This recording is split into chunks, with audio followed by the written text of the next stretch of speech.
काल रणजितसिंह नाईक निंबाळकरने टीका केली राहुल गांधीवर की कॅटवॉक करू नये, असेल खरी श्रद्धा तर दर्शनाला यावं. कसं आहे, काय लोकांना मोठ्या व्यक्तींवर टीका करून स्वतःचं महत्त्व वाढवायचं काम करतायत. कुठं तर जळालेला वास येतो आहे मला यातून.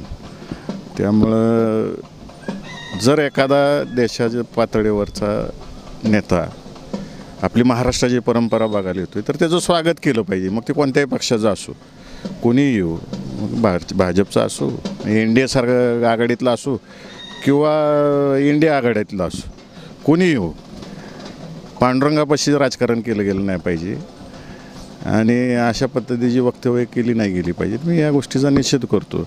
आज जर अशी लोक येत असतील, आपली थोर परंपरा महाराष्ट्राची बघत असतील तर त्याचं स्वागतच केलं पाहिजे. कोणी त्याच्या आधी कधी देव त्यांना दिसला नाही आणि आताच का दिसतोय, राजकारण वारीमध्ये आणायचा प्रयत्न केला जातोय असा आरोप केला. बहुतेक त्यांना माहीत नाही राहुल गांधींनी किती मंदिरांना भेटी दिलेल्या आहेत. त्यांनी कधी बघितलेलं नाही. TVचा आणि त्यांचा कधी संबंध आलेला नाही. फक्त बाईट देण्यापुरतं संबंध आला असावा असं मला वाटतं. त्यांनी थोडा इतिहास तपासून पाहावा.